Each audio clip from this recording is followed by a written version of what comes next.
ketika manusia menyalahkan Tuhan. Kisah ini diambil dari kitab Kejadian pasal 3, ayat 1 sampai ayat 13. Setiap kali manusia jatuh dalam kesalahan, reaksi pertama kita hampir selalu sama, mencari alasan. Kita menyalahkan keadaan, menyalahkan orang lain, kadang bahkan menyalahkan Tuhan. Dan menariknya, pola ini bukan baru terjadi hari ini. Ini sudah dimulai sejak kasus pertama di dunia, di taman yang sempurna, di hadapan Allah sendiri. Bayangkan suasananya, segalanya sempurna. Tidak ada rasa takut, tidak ada rasa malu, tidak ada penderitaan. Adam dan Hawa hidup dalam hubungan langsung dengan Sang Pencipta. Mereka punya segalanya, kecuali satu hal yang dilarang. Jangan makan dari pohon pengetahuan tentang yang baik dan yang jahat. Lalu datanglah sosok yang paling licik di antara ciptaan, yaitu ular. Bukan datang dengan tanduk atau api, tapi dengan pertanyaan lembut. Apakah benar Allah berfirman, semua pohon dalam taman ini tidak boleh kamu makan? Perhatikan strateginya, bukan langsung membantah Allah, tapi memelintir firman-Nya. Ular tahu, cara paling halus untuk menjauhkan manusia dari Tuhan adalah membuatnya ragu terhadap kebaikan Tuhan. Hawa menjawab dengan benar di awal, tapi dalam kalimatnya ada tambahan kecil. Jangan kamu makan atau raba buah itu. Tuhan tidak pernah melarang untuk menyentuh. Satu tambahan kecil, tapi cukup untuk menunjukkan bahwa hati manusia mulai bergeser. Ular melanjutkan serangannya. Kamu tidak akan mati. Kamu akan menjadi seperti Allah. Itulah racun pertama dosa, keinginan untuk menjadi pusat. Manusia yang tadinya puas sebagai gambar Allah, kini ingin menjadi seperti Allah. Dan disitulah semuanya runtuh. Perempuan itu melihat buah pohon itu baik untuk dimakan, sedap kelihatannya, dan menarik karena memberi pengertian. Perhatikan, dosa tidak dimulai dari perbuatan, tapi dari pandangan hati. Ketika keinginan mulai lebih kuat daripada ketaatan, Hawa makan. Ia juga memberi kepada suaminya dan Adam diam. Tidak ada perlawanan, tidak ada pembelaan, hanya keheningan yang berdosa. Lalu mata mereka terbuka, bukan dalam kebijaksanaan seperti janji ular, tapi dalam rasa malu dan takut. Mereka menutupi diri dengan daun ara, lalu bersembunyi ketika mendengar langkah Tuhan di taman. Dan Tuhan dengan lembut bertanya, "Di manakah engkau?"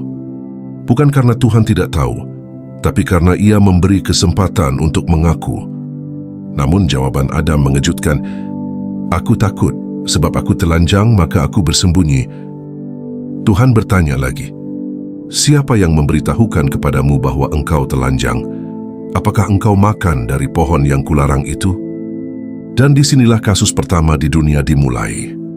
Tuhan bertanya langsung kepada pelaku, memberi kesempatan bertobat.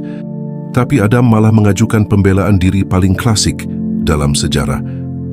"Perempuan yang kau tempatkan di sisiku itu, dialah yang memberi kepadaku dari buah pohon itu." Perhatikan baik-baik, Adam bukan hanya menyalahkan Hawa, dia menyalahkan Tuhan. "Perempuan yang kau tempatkan di sisiku," seolah berkata, "Kalau engkau tidak kasih dia ke aku nggak akan jatuh." Manusia yang dulu diberi otoritas atas ciptaan, kini tak sanggup menguasai dirinya sendiri dan menuduh Sang Pencipta. Hawa pun melakukan hal serupa. "Ular itu yang memperdayakan aku." Dan begitulah, siklus dosa terus berputar, dari Eden sampai dunia modern. Manusia selalu mencari kambing hitam, padahal akar masalahnya selalu ada di hati. Peristiwa di Taman Eden bukan sekadar cerita tentang buah yang dimakan. Ini adalah momen paling menentukan dalam sejarah manusia, ketika hubungan antara pencipta dan ciptaan mengalami keretakan pertama.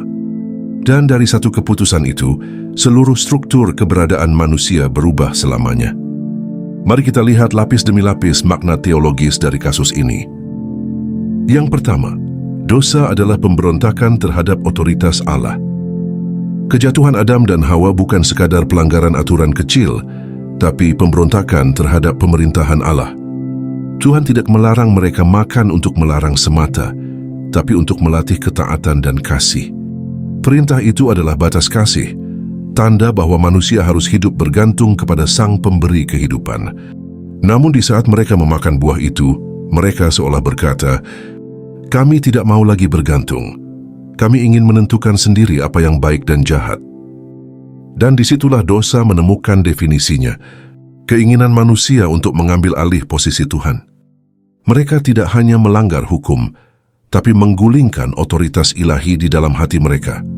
Sejak saat itu, natur manusia yang semula taat menjadi natur yang ingin berdaulat atas dirinya sendiri. Inilah yang disebut Paulus dalam Roma 5 ayat 12. Dosa telah masuk ke dalam dunia oleh satu orang, dan oleh dosa itu maut. Dosa bukan hanya kesalahan moral, tapi revolusi spiritual.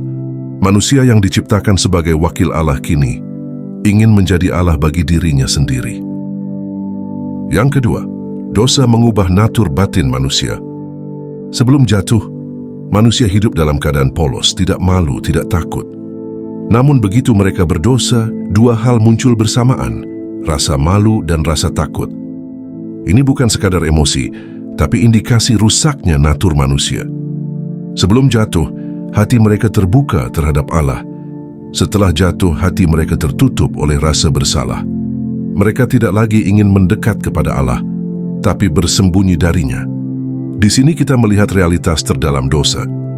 Bukan hanya membuat manusia melakukan hal yang salah, tapi membuat manusia tidak lagi ingin mendekati yang benar. Itu sebabnya Yesus berkata dalam Yohanes pasal 3 ayat 19, "Manusia lebih mencintai kegelapan daripada terang, sebab perbuatan-perbuatannya jahat." Dosa bukan hanya melukai hubungan dengan Allah, tapi mengubah kecenderungan hati manusia. Manusia menjadi makhluk yang secara alami menjauh dari Allah, kecuali kasih karunia menariknya kembali. Yang ketiga, dosa menimbulkan kecenderungan menyalahkan dan mengalihkan tanggung jawab. Reaksi Adam sangat menarik. Bukan pertobatan, tapi pembenaran diri. Ia tidak berkata, "Aku berdosa," tapi, "Perempuan yang kau tempatkan di sisiku itu." Artinya, dosa tidak hanya memisahkan manusia dari Allah, tapi juga memecah relasi antar manusia. Hubungan yang dulu didasarkan pada kasih, kini diwarnai oleh tudingan. Manusia pertama kehilangan kemampuan untuk bertanggung jawab. Dan sampai hari ini, itu pola yang terus berulang.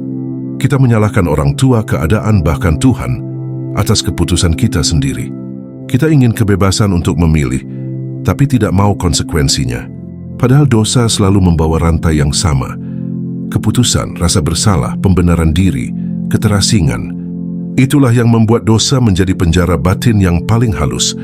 Kita pikir kita bebas, padahal kita sedang bersembunyi dari kebenaran.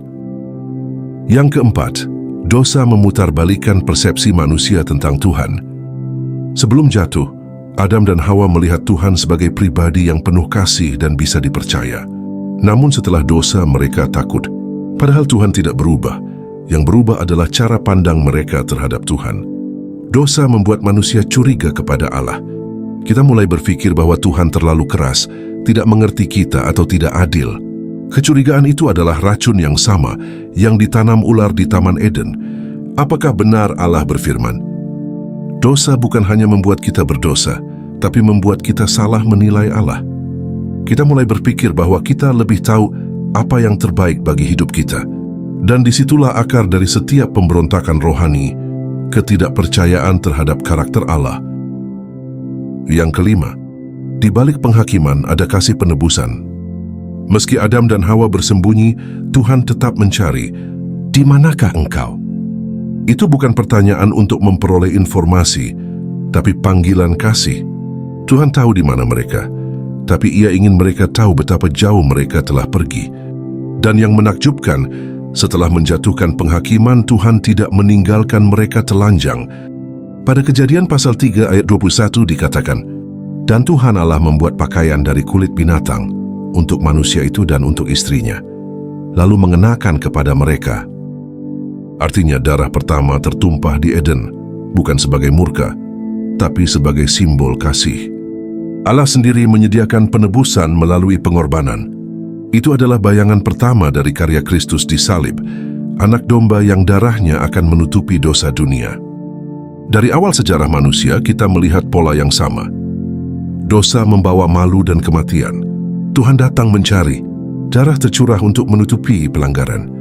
Dan sejak itulah, seluruh rencana keselamatan dimulai. Dari Taman Eden menuju Golgota. Makna teologis keenam, Kristus adalah Adam yang baru. Perjanjian baru menyingkapkan misteri ini. Yesus disebut Adam yang terakhir dalam surat 1 Korintus pasal 15 ayat 45. Jika melalui Adam yang pertama manusia jatuh, maka melalui Kristus manusia dipulihkan. Adam gagal di taman yang sempurna, tapi Yesus menang di padang gurun yang gersang. Adam diserang oleh godaan untuk menjadi seperti Allah, tapi Yesus justru merendahkan diri menjadi manusia. Adam bersembunyi dari Allah, tapi Yesus menyerahkan diri kepada Bapa sampai mati di kayu salib. Kisah Eden menemukan pemenuhannya di Golgota, tempat pertama di mana manusia menyalahkan Allah, disembuhkan oleh tempat di mana Allah menanggung kesalahan manusia. Kesimpulan teologis yang dapat kita pelajari dari kasus pertama di dunia membuka mata kita tentang 3 kebenaran besar. Pertama, bahwa natur manusia rusak karena dosa. Kita tidak berdosa karena kita berbuat salah. Kita berbuat salah karena kita berdosa. Itu sudah menjadi bagian dari kodrat yang jatuh. Yang kedua, namun Allah tidak pernah berhenti mencari manusia. Dari, di manakah engkau? Di Eden. Sampai, datanglah kepadaku. Dalam Injil, suaranya tetap sama. Hal yang ketiga, bahwa penebusan selalu datang melalui pengorbanan. Sejak kulit binatang di Eden, sampai darah Kristus di salib, kasih Allah selalu menyatakan diri melalui pengorbanan yang menggantikan. Kasus pertama ini bukan hanya sejarah, tapi cermin. Setiap kali kita menyalahkan orang lain atau menyalahkan Tuhan atas hidup kita sedang mengulang kembali kisah di taman itu. Namun kabar baiknya, Tuhan yang mencari Adam adalah Tuhan yang juga mencari kita hari ini. Dan seperti pakaian kulit binatang itu, Yesus menutupi kita dengan jubah kebenarannya agar rasa malu kita tidak lagi memisahkan kita dari kasih Bapa. Kasus pertama di dunia berakhir dengan dosa, tapi dimulai pula kisah pertama tentang kasih karunia.